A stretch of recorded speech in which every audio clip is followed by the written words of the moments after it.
선지자별을 준 거 첫 번째 시간입니다. 오늘 예레미야를 통해서 하나님의 심판과 구원에 대해서 변론해 보도록 하겠습니다. 1장에서 7장을 통해서 열방의 선지자에 대해서 복받는 길과 화받는 길에서 또한 변론해 보도록 하겠습니다. 예레미야의 뜻은 여호와께서 높이신다는 말인데요. 여호와께서 세우신다는 말인데 열방의 선지자, 만국의 선지자로 이제 세웠던 예레미야는 사실상 열방 말세 사명자다 이렇게 볼 수 있죠. 왜냐하면 예레미야는 이스라엘 백성들에게 부분적으로 쓰임 받은 선지자였지 열방이나 만국의 선지자로 쓰임 받은 지는 없거든요. 그래서 이것이 말세 사명자인 인마진 7만 4천 명의 변호성도가 되는데, 특별히 계시록 10장 11절에 다시 예언의 사명자가 나올 것을 얘기한 것처럼 그 선지자들을 뜻했다. 그래서 말세종은 하나님께서 높이신다 이렇게 얘기했는데, 높이신다는 것은 인마진 7만 4천 명이 이제 왕권을 받게 될 것을 또한 말씀하셨다 볼 수 있습니다. 인마진 10만 4천 명의 그 사명이 바로 열방의 열국의 선지자다 이렇게 볼 수가 있습니다. 다시 연의 시대가 왔기 때문에 그렇습니다. 그래서 하나님의 심판을 하고 구원한다는 것은 모든 선지자가 동일한 내용이다 이렇게 볼 수 있는데, 여기서도 새로운 언약의 백성에 대해서 새 시대가 이루어질 것을 말씀했죠. 타락 부패한 자들은 칼과 기근과 연병으로 심판을 받게 되고, 남은 종 남은 교회 남은 백성을 통하여 새 시대를 이루어서 아주 부족이 없는 눈물 고통 재앙이 없는 상함도 없고 해함이 없는 에덴선을 펴서 세세 축복을 주라는 것이 하나님의 뜻이다. 그것을 여기 이제 말씀을 하셨다니 볼 수 있죠.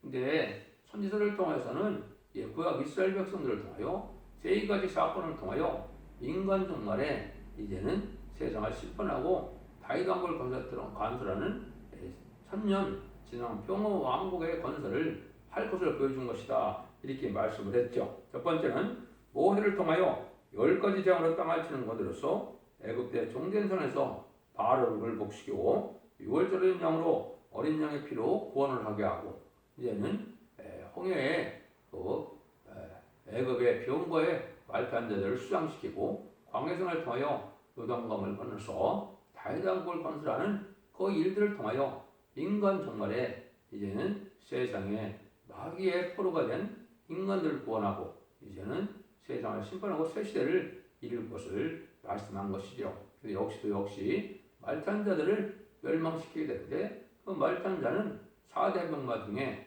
백마탄 자는 복음주의고, 붉은 말은 공산주의고, 검은 말은 협상주의고, 검은 말은 자본주의고, 청황색 말은 협상주의인데, 백마탄 자 외에는 멸망을 당하는 것이 인간 종말의 심판이다 이렇게 볼 수가 있죠.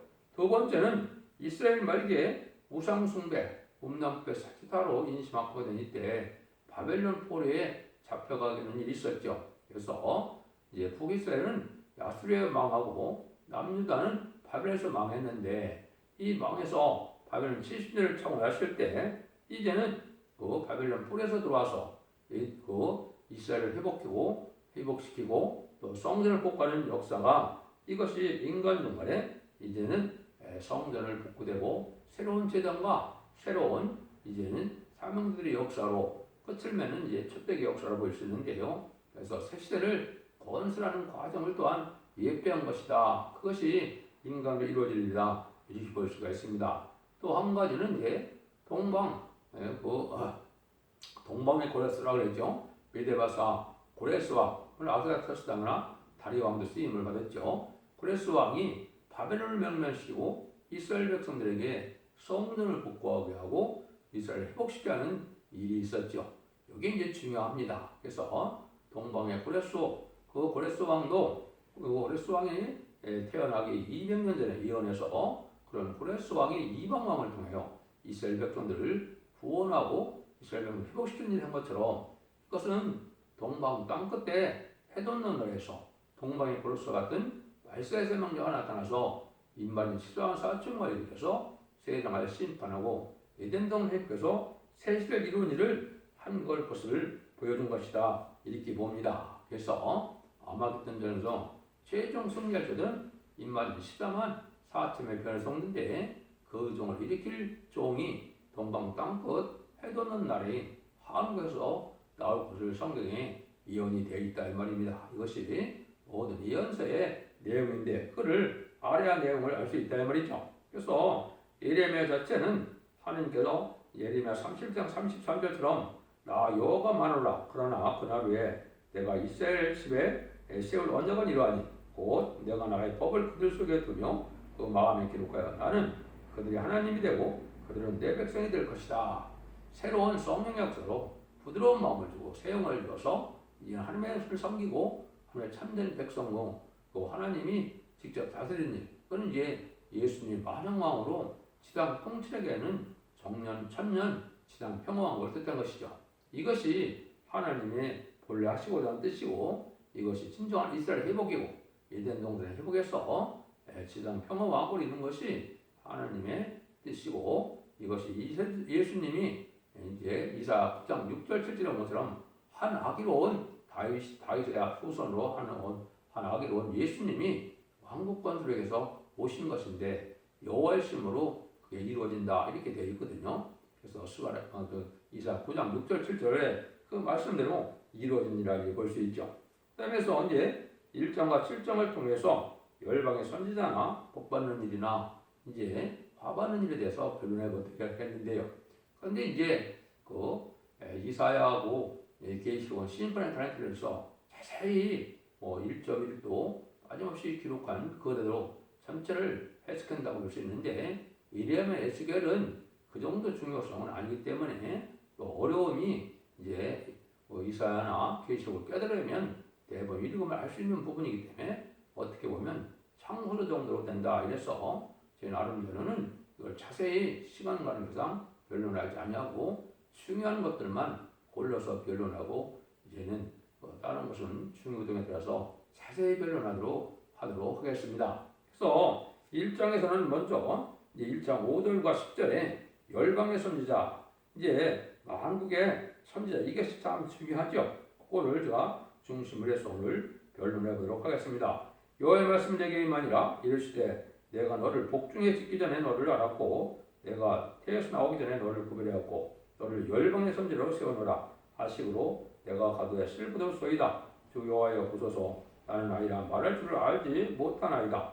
여호와께서 내게 이르시되 너는 아이라 하지 말고 내가 너를 누구에게 보내든지 너는 가며 내가 무엇을 명하든지 너는 말할지니라. 나는 그들을 인하여 너는 그들을 위하여 두려워 말라. 내가 너와 함께 하여 너를 구원하리라. 나 여호와의 말이니라 하시고 여호와께서 그 손을 내밀어 내 입에 대시며 내게 이르시되 보라 내가 내 말을 내 입에 두었노라. 보라 내가 오늘날 너를 열방 만국에 세우고 너를 뽑으며 파괴하며 파멸하며 넘어뜨리며 건설하여 애쓰게 하였느니라. 이제 4절부터 10절까지인데요. 여기에 이제 선지서를 통하여 또한 선지자들을 통하여 하시고자 하는 말씀이 다 이제 함축되어 있다 이렇게 볼 수 있습니다. 첫 번째는 이 예레미야를 이제 복에 짓기 전에부터 구원하고 알았다 그랬죠. 그런데 열방의 선지자로 세웠다. 아까 말씀드린 것처럼 예레미야는 이스라엘 백성들의 부분적에 쓰임 받았던 그런 한 일개 국가의 선지자로 사용된 일은 있지만 열방의 선지자로 사용된 일은 없었죠. 이게 이제 계시록 10장 11절에 보면 다시 예언자가 나온다 그랬죠. 다시 예언을 하리라 그랬죠. 그런 거나 마찬가지로 이제 이 말세의 사명자를 뜻한 것입니다. 그래서 이 절을 통해서 하시고자 하는 것이 여기 쭉 나와 있죠. 그래서 겸손해서는 하리라 할 수 없다 그랬는데 하나님이 담대하게 내 입에 나의 말을 준다 이런 말을 했죠. 여기 그 말씀이 이제 내 말을 내 입에 둔다는 말이 이제 예언이 되어 있는 것이 이사야거든요. 이사야 28장 11절에 보면 내가 생소한 이처럼가 다른 방언으로 마귀한다. 이게 이제 말씀사명자가 나타날 것을 뜻했거든요. 또 중요한 것은 이사야 59장 21절에 내 입에 둔 나의 말이 그랬죠. 근데 내 입은 여기서 말한 것처럼 말씀의 사명자를 뜻했는데 거기에는 이제 내 입에 후손의 입에가 내 후손의 후손의 입이라는 이 말씀을 하셨습니다. 그거는 삶의 교대자가 나와서 최종적으로 인간 정말에 14만 4천 명에 일으킬 새로운 사명자가 등장할 것을 말씀한 겁니다. 그 사명자가 여기 보면 너를 열고 열방 만국에 세웠다 그랬죠. 이게 이제 중요한 것입니다. 이게 계시록 11장에 여기 보면 내가 말하기를 내가 많은 백성과 나라와 방언과 임금에게 다시 일어나라 이런 말씀대로 1300년 만에 진리의 시험판의 드람들을 이 땅에 알리고 별로들을 심판할 것을 보여준 것인데 이 사명들을 뜻했다. 근데 이 사명들 중에서 하시고자 하는 말씀이 딱 나와 있죠. 보라 내가 오늘 너를 열고 만국에 세우고 너로 뽑으며 그랬죠. 첫 번째 뭘 뽑겠습니까? 이것이 입맞은 10만 4천 명을 뽑는 겁니다. 이것은 전 세계에 이제 주님을 구세로 영접해서 십자가 도를 바로 믿음으로 성령을 받아서 만민의 성령을 받아서 중생받은 기독교인 중에 이제 하나님께서 말씀의 사문을 쓰기 원해서 충성과 질을 다하고 희생수고와 또한 성김에 열심을 다하는 이런 종들을 뽑아내서 입맞은 자들이 되어서 10만 4천 명의 배성될 때 이것이 하나님의 종들로 뽑음을 받게 되는 겁니다. 이게 아마겟돈 최종 승리하게 될 백만 땅 군대가 되거든요. 그것이 첫 번째 뽑는 일이다. 그것은 계시록 7장 2절, 3절, 4절에 하나님의 일을 가지고 다른 천사가 나타나서 우리 종들의 이마에 이치까지 땅이나 바다나 나무나 해야지 말라 하신 말씀대로 이것은 1300년만 37개월 동안 입맞은 14만 4천을 전 세계에서 이제는 뽑아 먹을 것을 말씀한 겁니다. 그런데 파괴하며 또 파멸하며 그랬죠. 넘어뜨린다. 이것은 이제 세상에 부패된 세상을 파멸시키고 또 세상의 왕들을 멸망시키죠. 왜 그렇습니까? 지금 세상은 야당과 하와가 뱀의 미혹에 졌기 때문에 공중권세를 누가 가지고 있습니까? 용마귀가 가지고 있죠. 용의 권세 아래에 있기 때문에 세상을 심판하게 된 것을 뜻했는데 세상 권세왕들도 다 망하게 될 수밖에 없는 것이죠. 그래서 그런 일을 하고 난 다음에는 건설한다 그랬죠. 뭘 건설합니까? 이것이 이제 다윗 왕국 건설했던 것처럼 왕국 건설을 뜻했습니다. 이것이 예수님이 이 땅에 오신 목적이기도 하고 성전 나라, 그리스도 나라로 예언된 것이고 천년 왕국으로 예언된 것이고 지상 평화 왕국의 새 하늘과 새 땅이라고 예언된 일입니다. 이 일들을 이제 아마겟돈 전쟁에서 최종 승리에서 예정전을 뽑혀서 천년 왕국을 건설할 것을 얘기한 거죠. 그 다음에 심겨운이라고 했죠. 뭐를 심을까요? 이거는 새 시대가는 백성들을 구원해서 새 시대에 새로운 시를 삼아서 많은 그 백성들이 창세기 2장 28절에 아담과 하와에게 축복하였던 생업과 번성하여 땅에 충만하라 모든 것을 다스리라 땅을 정복하라 이런 것을 말씀하는 것처럼 그러한 시대가 오는 겁니다.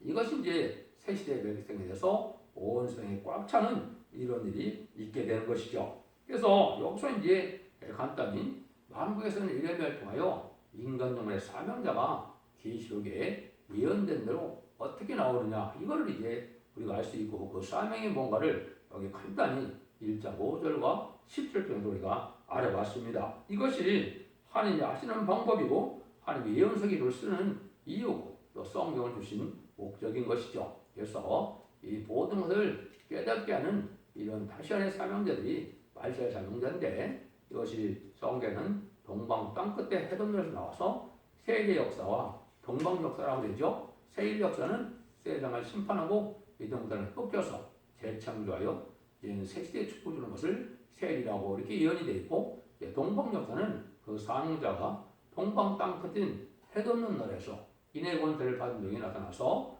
인마진 13만 4천을 잃고 역시 세상을 심판하고 왕국 건설을 이루게 할 일을 뜻한 것입니다. 그 사명자들이 이제 어떻게 나옵을 여기 말씀을 다 한 것이죠. 그렇게 해서 하나님의 역사가 이렇게 진행되는데 2장부터 보면 이스라엘 백성들이 많이 부패할 걸 보여줬는데 1장에서는 또 여기 두 가지 환상을 통하여 인간의 선지국과 또 선구적인 종들이 해야 될 일을 알아야 될 일을 먼저 깨닫게 하셨죠. 11절입니다.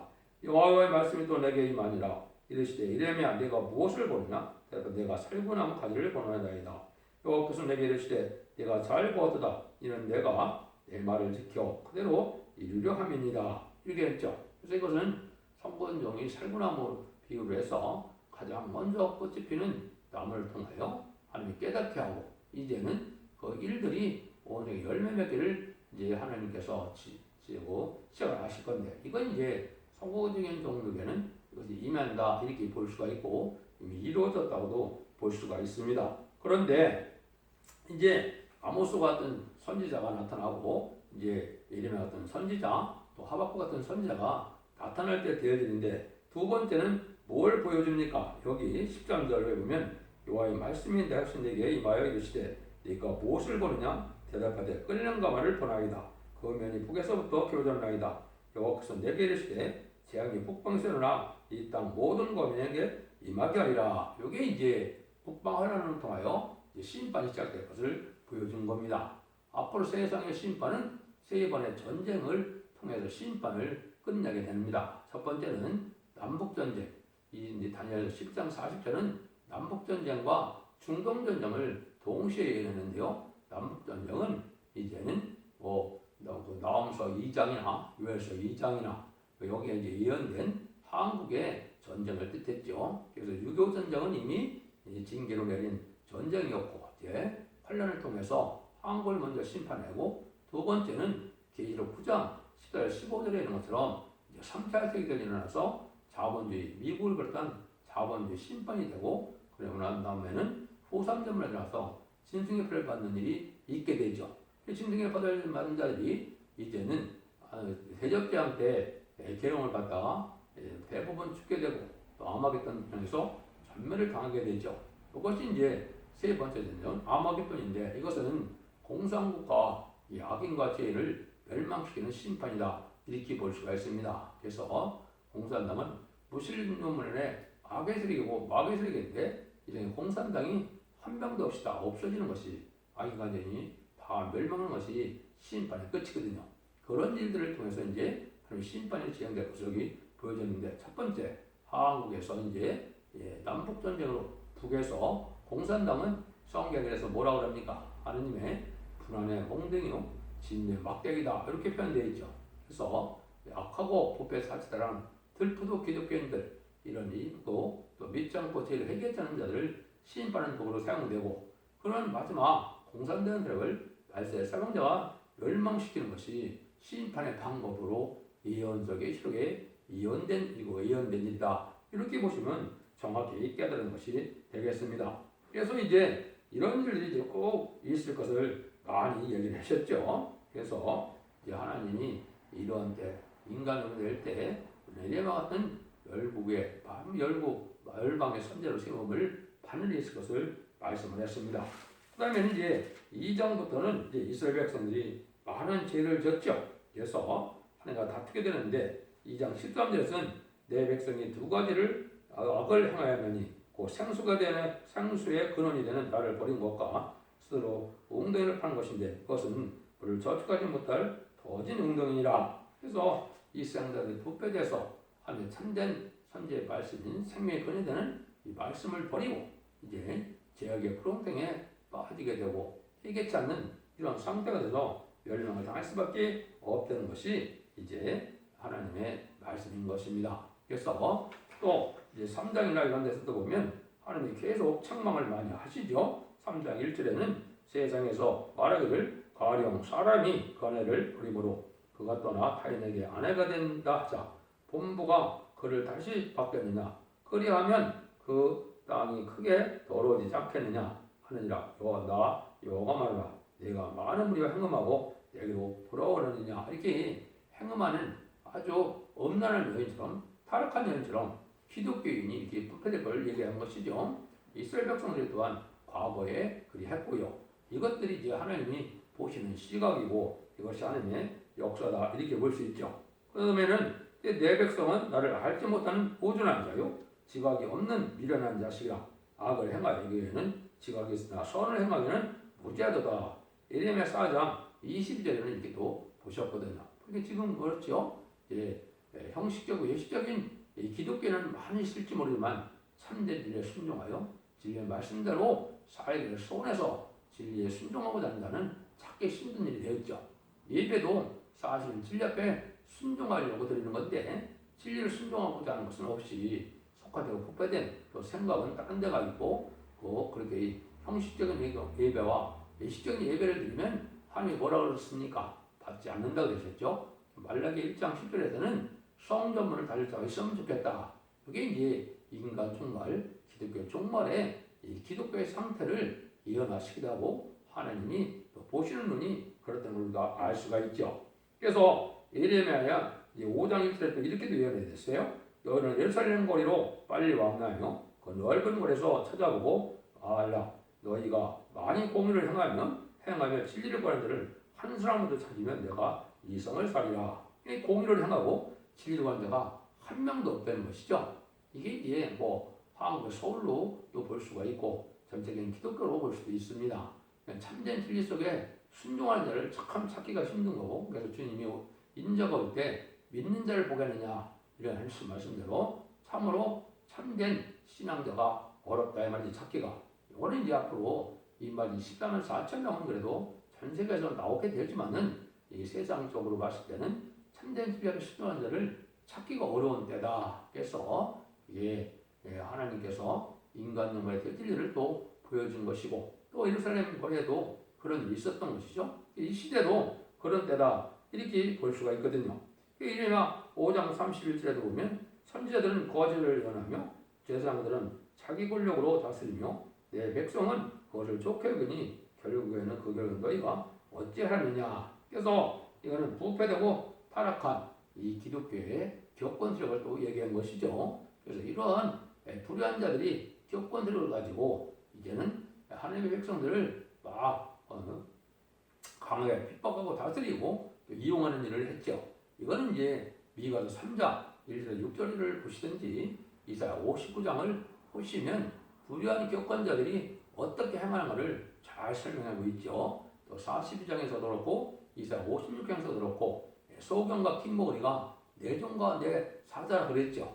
이것처럼 하나님의 참된 진리 앞에 순종하게 하는 이런 목회자를 찾아보기가 어려운 때가 왔다 이 말입니다. 첫 번째는 이제 여수와 천당가는 이 천국 복음만을 믿음으로 이제 자범죄를 해결받아서 영원 받는 시대가 끝나가고 영혼권의 구원을 받아서 죽지 않고 세차하고 죽지 않고 변성치 않은 말씀의 복음의 아름다운 수직이라고 예언된 그 복음이 나올 때 기록 10장 6절에서는 영원한 복음을 했죠. 이거를 받아들이지 않기 때문에 소경과 기모리가 됩니다. 때문에 이사 56장에서는 쫓겨난 자들이 본격적으로 입맞은 십자가사장을 보고 능히 실 수 있는 콧물에 세시의 백성을 모을 때 그거를 또 거절하고 받아들이지 않으므로 소경과 기모리가 돼서 하나님께서는 봉헌이 개다, 찢지 못하는 개다, 파명이 심한 자다, 또 물박한 목자라고 그랬죠. 이런 자들이 이제 지금 많은 불의한 교권 세력들을 지금 예언하십니다. 그런 시대가 올 거를 말씀한 것이죠. 그래서 예레미야 7장 4절에도 보면 너희는 이것이 여호와의 전이라 하는 것을 거짓말을 믿지 말라 그랬죠. 이렇게 이제 결국에는 하나님을 믿고 주님을 믿어서 살리는 생명의 말씀으로 이런 당연히 그런 교회인 것 같은데 이제 결국 인간의 혼에 부패돼서 하나님을 살리는 하나님의 그 말씀대로 살리는 역사를 하지 못하는 이런 거짓 선지의 그러한 교회가 됐다. 이렇게 보는 것이 이제 교권 세력들이 지금 부패된 일을 우리가 알 수가 있는 겁니다. 이런 일들을 통해서 이제는 하나님 심판할 수밖에 없다 이 말이죠. 그래서 평강을 잃지나 평강이 없는 세상이 됐다. 지금까지는 이제 영원 평강으로 중생을 받은 자들에게는 심령의 평강은 있었죠. 세상이 고통스럽고 어렵고 시련과 연단이 올지라도 하나님의 백성으로 천국에 간다는 사실로 평안을 누렸지만은 이제는 인간 영혼에는 영원간의 평강으로 환난장 심판의 날에 절대적인 부와 인dom을 받는 이런 평강을 누려야 되는데 이런 평강을 누릴 자가 없다는 것이 이제 또 예레미야 6장의 또 말씀입니다. 그 다음에는 이 시대에 우리가 복받는 방법이 이제 예레미야 7장 27절에서 28절까지 나오는데요. 그걸 먼저 보면 예레미야 23장에서 이제는 그걸 먼저 복발까지 나옵니다. 그래서 그거를 먼저 읽어드리면 21절부터 23절입니다. 만군의 여호와 이스라엘 하나님 이같이 하나님이 이같이 말씀하시되 너희 희생의 번제물을 아울러 흑고기를 먹으라. 대전 내가 너희 열조를 애굽 땅에서 인도한 옛날에 번제나 희생에 대하여 말하지 아니하며 명하지 아니하고 오직 내가 이것으로 그들에게 명하이르기를 너희는 내 목소리를 들으라. 그리하면 너는 나의 하나님이 나는 너희 하나님이 되겠고 너희는 나의 백성이 되리라. 너희는 내 명한 모든 일을 행하라. 그리하면 복을 받으리라. 복 받는 일은 우리가 하나님의 말씀을 지켜 순종하는 일이다 이 말이죠. 이게 실제 믿음입니다. 말씀을 지켜서 행하는 일이 있어야 복을 받게 된다.